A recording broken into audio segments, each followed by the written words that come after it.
am so excited for this particular, a little bit more grown up bedtime story times.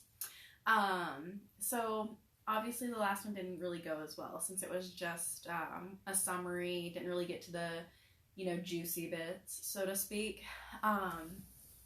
But I recently found the first book of a series I was really, really into as a kid, and I just remember being blown away by it. I hope I'm not overhyping it. It's called Everworld. I'm probably gonna have to buy the rest of the series now. I was able to find a few of the used ones, but if you guys can find the PDFs online, my God, please send them to me, because it is so hard to find this book series. I have tried because I loved it so much. I've tried as an adult person to find this book series. It's 12 books, but we're gonna read chapter 1 of the first installment, called Search for Cinna, and let's get started. Everworld, number 1, Search for Cinna, by Ka Applegate. The fight started at the Taco Bell, where a lot of seniors and some juniors went for lunch. I'm a junior. I fit in there as well as anywhere, which is not very well. I'm new in a school where almost no one is new. Not just a new kid, I was the new kid. Worse yet, I was the new kid who'd been seen with Senna whales in his car on Sunday down by the Lake Michigan. It was stupid of me. I shouldn't have rubbed Christopher's nose in it. If I didn't know for a fact that he'd be down at the lake and didn't know for a fact that he'd seen us. But when you have an unusually warm, sunny Sunday right in the middle of a rainy late September, well, it doesn't take a genius to figure out that kids will be hanging out down by the water. I drove Cinna down there. Top down on my big old Buick, Cinna on the cracked white leather seat beside me. Long blonde hair whipping in the wind, pale face with Julia Roberts lips. Eyes the color of rain clouds that had stayed for weeks and would return the next day. I drove down there knowing that people would see. I don't know what the point was, probably just some lame, look at me thing. I was with Cinna. I wanted people to know it. I wanted them to say, whoa, that new guy David Levin is with Cinna. Like that really meant something. Maybe I just wanted Christopher to see. Christopher, who'd been with Cinna ever since the last week of sophomore year. Christopher, the wit, the comedian. He'd left half my English lit class peeing themselves from laughing so hard at me as I read aloud a poem I'd written as a class assignment. Christopher is a funny guy. I mean, he has a real talent that way. You know a guy is funny when a week later you can still feel the little knives he's stuck in you. Cinna wasn't the most popular girl in school. Not even the most beautiful. A lot of guys were scared of her. Truth. There was always something about her that seemed remote, cool. Like she lived behind a veil. Like she could see you, but you couldn't quite see her. Not really her, just a shadow. So she scared some guys. But me? First time I saw her, I knew that everything that had ever mattered to me just didn't anymore. I could feel the course of my future suddenly swerve. I was like a planet drawn into the gravity well of a black hole. No escape, no desire to escape. Surrender, David. I didn't walk the 3 blocks to the Taco Bell that Monday lunch. I drove. So did lots of kids, so they could roll down their windows and crank their stereos or sneak a smoke or sneak whatever. My old Buick stereo was just an AM radio. The FM was broken, and I only got 3 stations on the AM. Some political talk station, some religious talk station, and a classic rock station. Hard to tell which I wanted to listen to the least. The car's a beast, but I wanted a convertible. Had to have one. I hate the feeling of being all cramped in, and this was all the convertible I could afford. I drove the few blocks with the top down and elbows stuck out, driving with one hand, praying I wouldn't stall out at the stoplight and have to get out and push the beast over to the curb. By some miracle, there was a parking space. I slid in and jumped out. It didn't take long for Christopher to spot me. People figure a guy whose class clown is probably a wimp. Maybe Christopher is, but he had a lot of friends. So when the door at the Taco Bell blew open and Christopher came out, bristling and scowling, he had 3 other guys helping him hold up that badass act.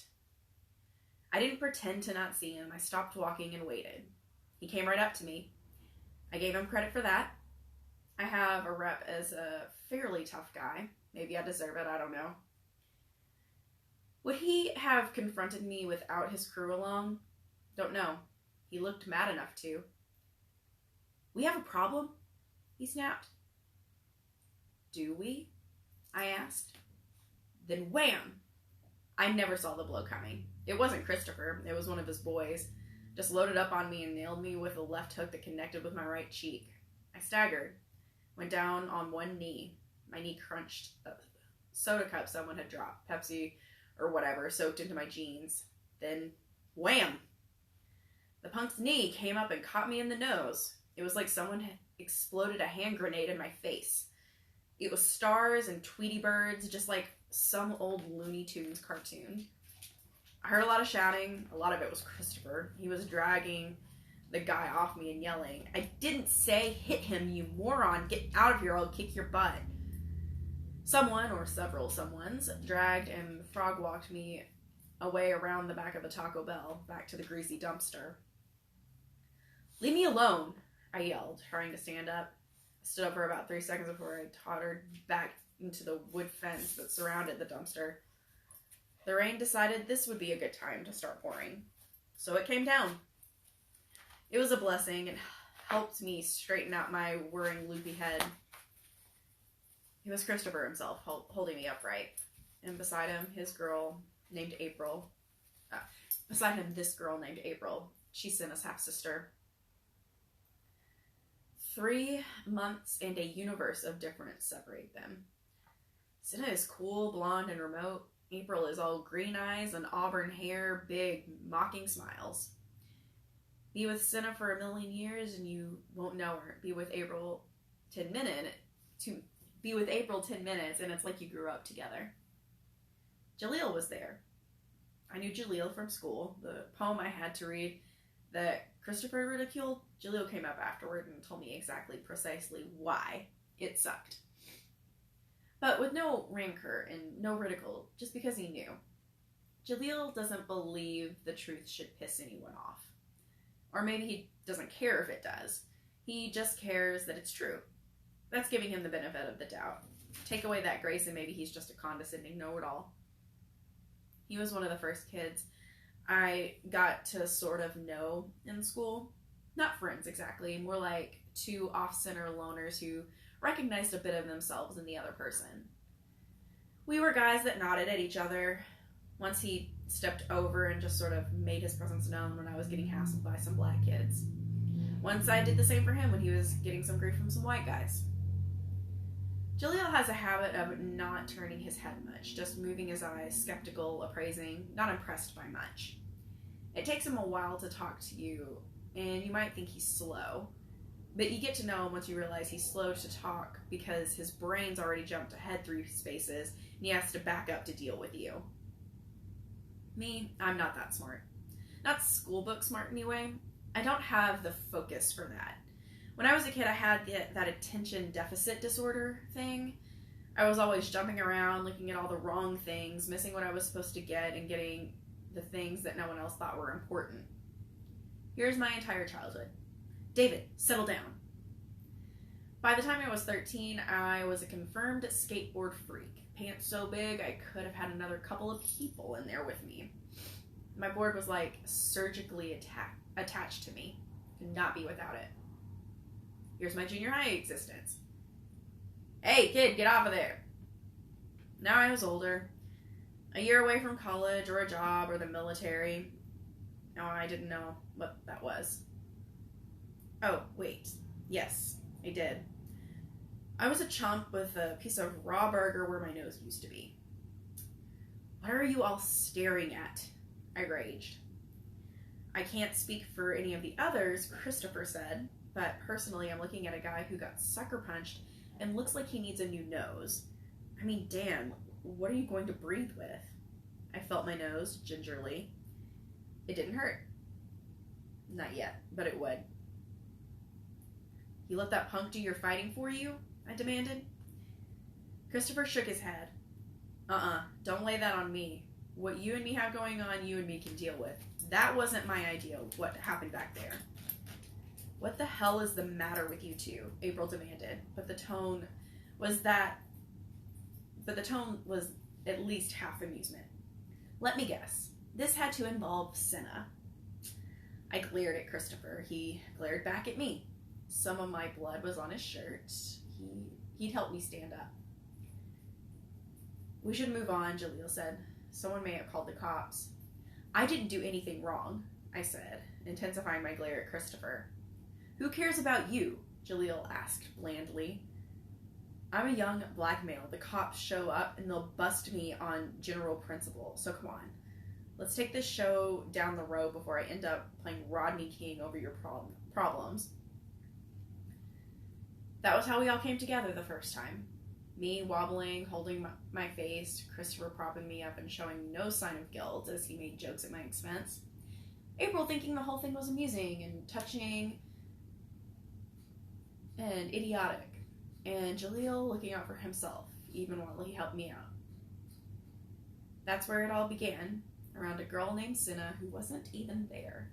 I'm going to read chapter 2, too. You look terrible, Cinna said. Thanks, so do you. A lie. It was later that night after the Taco Bell incident. We were in my car, the top was down, we were driving. Driving nowhere, just driving. We stopped at a light. She slid across the seat, her bare knee pressed against my jeans. She reached with long, sensitive fingers to touch my swollen, smashed plum nose. Her eyes were glittery in the neon light of the city. She looked at my messed up face. She looked a little too long, maybe. Her expression was, I don't know what it was. It made me look away. I guess she spaced, because suddenly her fingers were pressing too hard. Pain shot through my nose. Hey!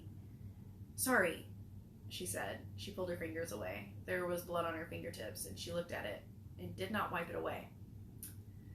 It's okay. You were fighting over me, she said. Green light. I pulled away slowly. Too slowly for the cab behind me. He gave me 3 seconds of horn. I would have been fighting for you, if I'd given Christopher half a chance, but instead I just decided to grab that punk's knee and use it to beat the hell out of my face. She smiled. Teeth blue and gold from the Blockbuster sign we were passing. She slid closer still. Christopher wouldn't have fought you. He's not that way. You don't have a very high opinion of him. Why'd you go out with him? I liked him. I still like him. He's smart and funny. That stung.